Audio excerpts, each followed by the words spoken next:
Now, not only do Bilderberg have a direct input on crafting the policy of the nation-states that the members represent, but they habitually flex their muscles in selecting not only prime ministers and presidents, obviously Bill Clinton and Tony Blair are two of the primary examples of that, but also even down to the level of running mates.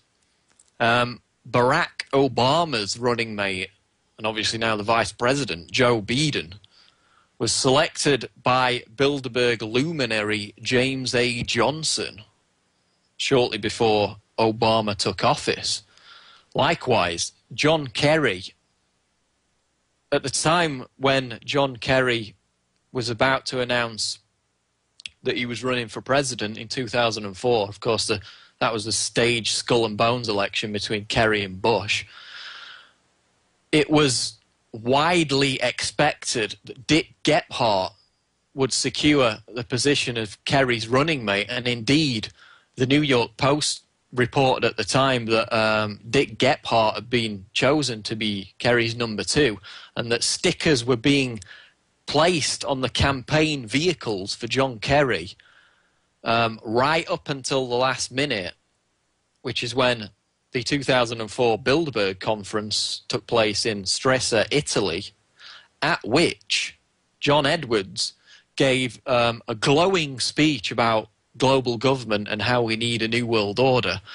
And the Bilderberg members even broke house rules to rise to their feet and applaud Kerry for this big speech on how we all need to centralize the world into an authoritarian global government.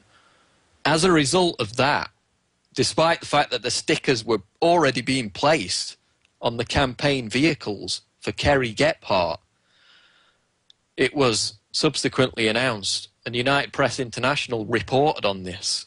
They said that Edwards was the surprise choice and that his selection was solely down to the fact that he gave this glowing speech at Bilderberg.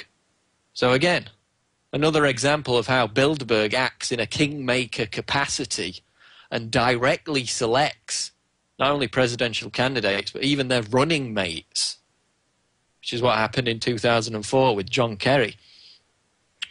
Again, completely contradicts the notion that people who believe Bilderberg have power believe in fairy tales. Complete bunkum, as we've seen from Chip Belay and Ian Hollingshead of The Telegraph. 2008, Pedro Santana Lopes and José Sócrates, Portuguese ministers, attended the 2004 meeting also in Italy. It was reported on in 2008 by a Portuguese newspaper.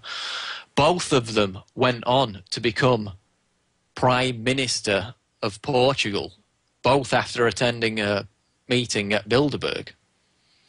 Now, that's not to say that everybody in political office who attends Bilderberg is going to go on and become Prime Minister. They have to acquiesce. They have to appease what globalists, what the Bilderberg steering committee, Rockefeller, Brzezinski, Davignon, they have to like what they hear from these potential prime ministers and presidents if they are to be selected.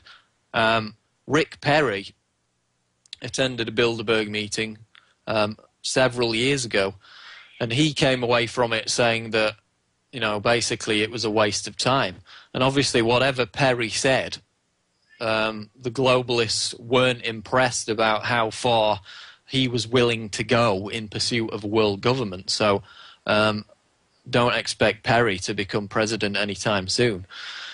But if Bilderberg steering committee members, Rockefeller, Brzezinski, Davignon, etc., if they like what they hear, then these candidates often go on to be selected for political office, not elected by the people. Another example of how Bilderberg is anti-democratic and authoritarian and does set policy, as has now been admitted by a Bilderberg member and former NATO Secretary General Willy Klaas, along with Etienne Davignon, who said that Bilderberg created the euro. Now, not only is it in selecting political candidates and steering the economic policy of the globe that Bilderberg has its hand in the cookie jar, so to speak. The classic example is oil prices. Before oil went up to $150 a barrel, which occurred in 2008, bear in mind that a few years previously it was down at $30-odd a barrel. In 2008, it went up to 150, which is exactly what Kissinger and Rockefeller and the Bilderberg members called for during the 2005 Bilderberg meeting, which took place in Germany. So they called for oil prices to be accelerated rapidly, which is exactly what happened in 2008. And then after 2008, Bilderberg called for oil prices to be depressed once again, to go down, which is exactly what happened after 2008 when oil sunk to below $50 a barrel again. And this is also what Lindsey Williams predicted. Also, you know, his sources are in contact with Bilderberg members, that oil would initially rise dramatically to $150 a barrel. And Williams then later appeared on the Alex Jones show and predicted that oil was set to fall back down to the $50 a barrel level, which it did in 2009. So, again, another solid, concrete example of Bilderberg calling for a policy to be enacted by the members that attend. Bear in mind that routinely the CEOs of major oil companies, BP, Dutch Royal Shell, attend Bilderberg meetings. Every year, Dutch Royal Shell is represented at Bilderberg. They control the capacity at which oil is refined. So they can create artificial scarcity when they want oil prices to go up, and they can create an abundance of oil when they want oil prices to go down. Of course, also it's impacted by what the dollar's doing in certain economic conditions. But primarily, they followed the orders of their Bilderberg masters. Kissinger wanted the oil prices up, they went up. Kissinger wanted them back down again a couple of years later, and they went down. So again, another concrete example of Bilderberg formulating the policy, communicating it to the invitees who attend the conference, and then within 12 months it plays out in the real world. Another example of how Bilderberg does have power and its members do exercise it aggressively in their host nations. Now, of course, with regard to Iran, Bilderberg all along has been skeptical of an attack on Iran.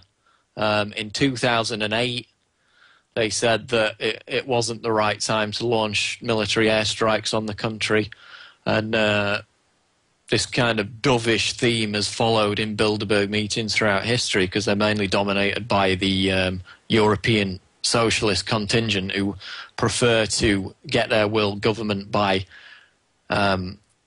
little steps rather than massive advances. But for the first time in 2010, according to Jim Tucker and his sources from inside Bilderberg, they now overwhelmingly support an attack on Iran in 2010. So, I mean, we're at the most significant danger of that happening now over the last 12 months, because history has shown us that if Bilderberg call for something, they usually get it. And it's happened with many different policy areas before, and one can only hope that it doesn't happen again. But according to Tucker now, the majority of Bilderberg members want the attack on Iran, so, you know, watch out. But as we can see from what I've just documented in the list that I've just provided of concrete examples of Bilderberg having a direct impact on global policy, people like Bollé and Hollingshead have been proven completely wrong in their claims that Bilderberg has no influence whatsoever. So, we've got a lot of explaining to do.